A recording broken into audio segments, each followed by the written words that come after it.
Assalamualaikum warahmatullahi wabarakatuh. Perkenalkan, nama saya Siti Fatimah. Saya mengajar di Sekolah Tinggi Ilmu Tarbiyah Balikpapan, program studi Pendidikan Agama Islam. Saya mengampu mata kuliah fikih. Terima kasih. Assalamualaikum warahmatullahi wabarakatuh. Waalaikumsalam warahmatullahi wabarakatuh. Gimana kabarnya? Alhamdulillah, luar biasa, Allahu Akbar. Baik. Alhamdulillah pada hari ini kita dapat bertemu lagi di pertemuan yang ketiga. Bagaimana, sehat semua? Alhamdulillah. Luar biasa, Allahu Akbar. Semangat pagi. Pagi, luar biasa. Semangat pagi. Pagi, luar biasa. Baik, terima kasih teman-teman. Untuk mengawali pertemuan kita pada malam hari ini, sebelumnya silakan dipimpin untuk membaca doa dulu kepada ketua tingkat. Persilakan. Sebelum kita memulai perkuliahan kita pada malam hari ini, mari kita berdoa bersama-sama. Doa dimulai. Bismillahirrahmanirrahim. Baiklah, sebelumnya kita baca dulu ya. Elisa, Hadir. Ana, Hadir. Nanda, Hadir. Siti Aisyah, Hadir. Wafi, Hadir. sudah semua? Sudah. Sebelum memulai materi pada pertemuan yang ketiga malam hari ini, Ibu akan menanyakan tentang materi sebelumnya ya, minggu lalu. Masih ingat nggak apa itu ilmu fikih? Ada ingat? Ada ilmu fikih, ada juga tentang pokok-pokok pembahasan ilmu fikih. Sekarang yang bisa ilmu fikih, apa yang dimaksud ilmu fikih? Silakan.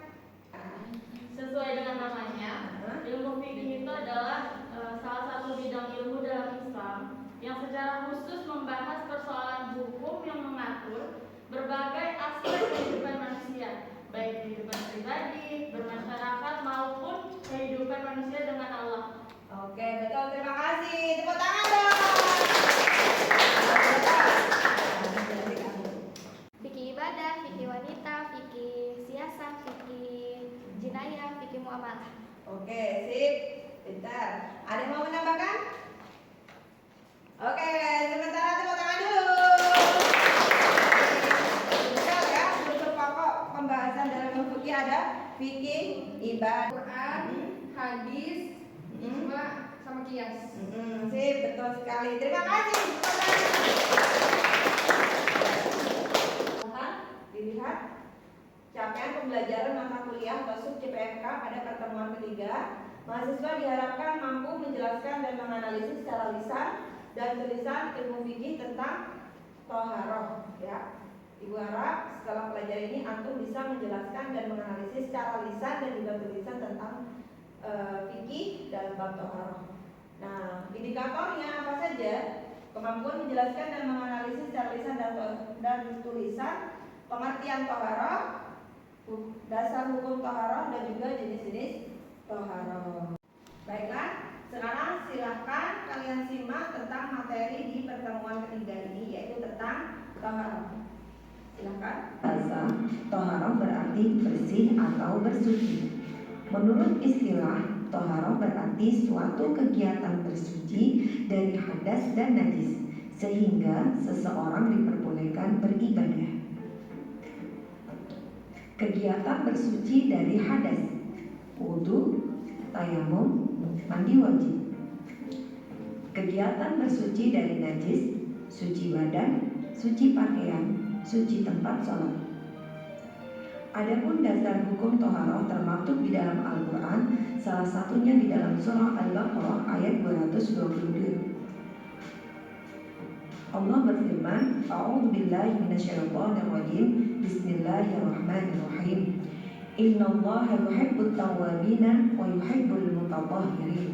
Artinya, sesungguhnya Allah menyukai orang-orang yang bertaubat dan menyukai orang-orang yang mensucikan diri.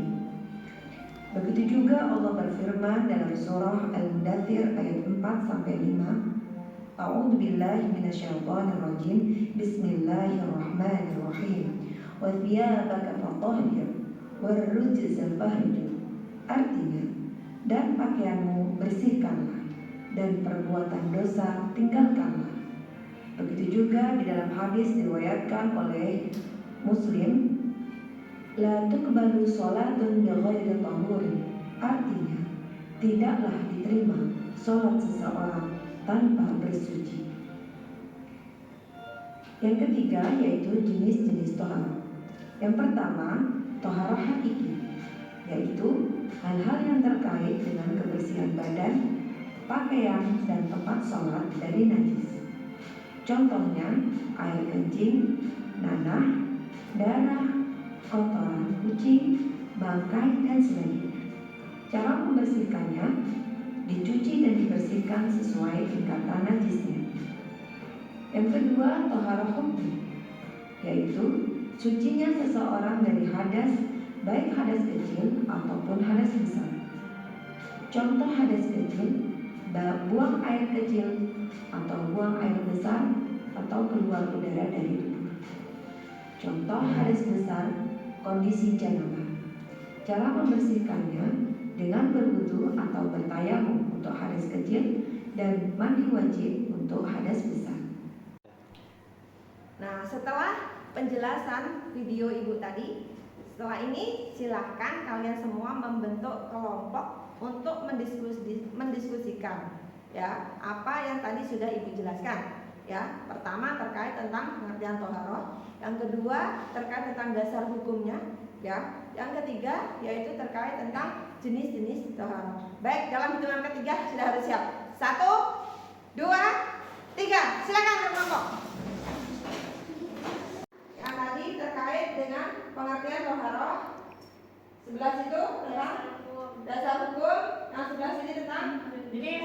Ya, jenis-jenis toharoh, yang di situ tentang pengertian, yang di sini nanti menyimpulkan. Oke ya. Setelah ini kalian mencari referensi tentang pengertian toharoh dari jurnal. Ya, kalian buka Google Scholar. Oke, dari jurnal terkait dengan toharoh. Ya, begitu juga dengan jenis-jenis toharoh. Begitu juga dengan dasar-dasar hukumnya yang tidak harus sama dengan yang telah ibu tadi jelaskan. Paham? Cari referensi yang lain dari jurnal-jurnal yang terkait dengan toharoh. Silakan ibu kasih waktu 15 menit. Mana sudah dapat?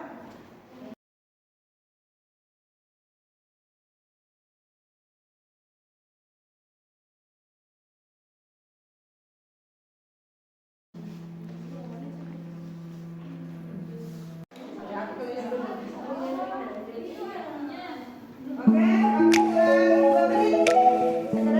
Saudara, nanti hasil dari oke, kalian bisa juga lihat di beberapa jurnal tentang toharoh yang akan dicoba dari bukunya tentang buku toharoh bersuci. Bisa dilihat di sini ya. Nah, semuanya akan muncul. Mau bukunya siapa ada semua. Oke, waktunya sudah habis. Nah, sekarang presentasi kelompok pertama tentang pengertian toharoh. Silakan perwakilan dari kelompok pengertian toharoh. Toharoh adalah kegiatan bersuci dari hadas dan najis untuk melakukan hal-hal tertentu seperti sholat. Ya. Terima kasih, tepuk tangan dong. Al-Quran ada di surah Al-Mudaththir ayat 4 dan 5. A'udzubillahi minasyaitonirrajim. Bismillahirrahmanirrahim. Wa thiyabaka fatahhir ar-rujza fahjur. Dan pakaianmu bersihkanlah dan perbuatan dosa tinggalkanlah. Oke. Sadaqallah. Oke, terima kasih, tepuk tangan. Oke, ya, semuanya ayatnya sudah sesuai. Oke, Jadi dari kelompok kami jenis toharoh itu ada 2. Yang pertama toharoh hakiki. Toharoh hakiki ini berkaitan dengan kebersihan badan, pakaian, dan tempat sholat dari najis. Contoh najisnya itu ada air kencing, nanah, darah, kotoran kucing, bangkai, dan sebagainya. Cara mensucikannya itu bisa dengan dicuci, dibersihkan sesuai dengan tingkat najisnya. Yang kedua ada toharoh hukmi. Toharoh hukmi ini adalah sucinya seseorang dari hadis.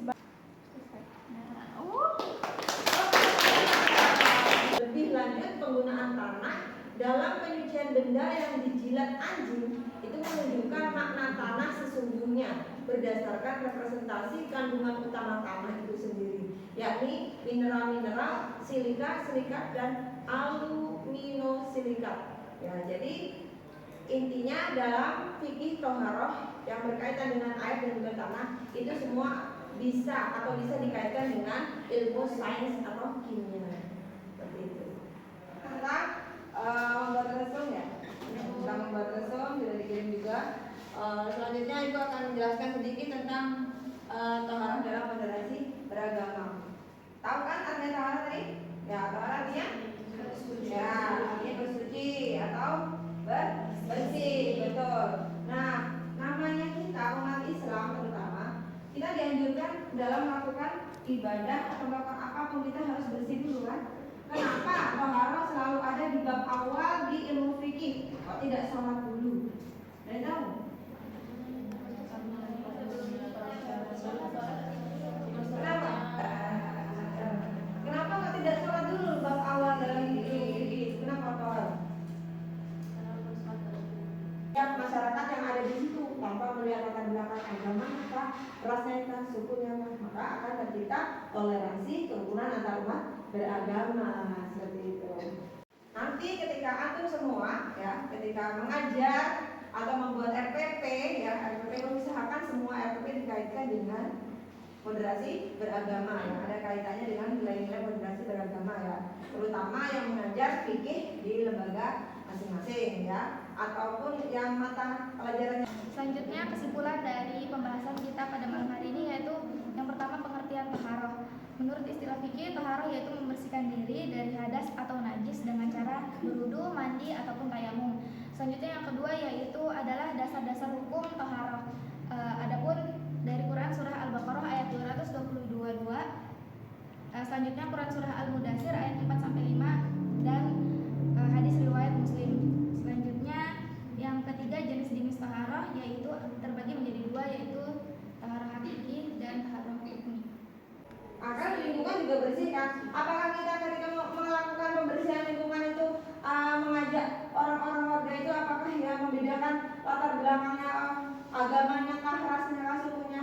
Apakah kita membeda-bedakan? Tidak kan? Nah, otomatis. Nah, karena kebersihan itu pasti punyanya kita semua agama pasti menyeru tentang kebersihan. Oleh karena itu toharoh atau kebersihan itu juga bisa atau ada kaitannya dengan nilai-nilai moderasi beragama. Nah, sebelumnya akan Ibu beri dulu tugas dalam struktur mandiri ya. Pertama, buatlah resum materi hari ini minimal 2 paragraf. Setelah itu jelaskan hasil resum yang sudah kalian buat di depan teman-teman kalian. Setelah itu hasil resum silahkan dikirim ulang, diketik dan dikirim ulang dan dikirimkan ke link berikut yang sudah Ibu kirimkan. Bisa? Silahkan dibuat resumnya sekarang. Ya, kita buat jalan dulu yuk tentang moderasi beragama. Ikuti ya, berdiri semua. Mode-mode, rasi-rasi, moderasi beragama. Yes, yes, Allahu Akbar. Terima kasih. Sebelum kita tutup, marilah kita baca doa dulu yang dipimpin oleh ketua tingkat. Silakan. Kita menutup perkuliahan kita pada malam hari ini. Marilah kita bersama-sama berdoa. Doa kafaratul majelis. Bismillahirrahmanirrahim. Ya, kali ini mudah-mudahan semuanya bermanfaat. Tetap semangat, semangat.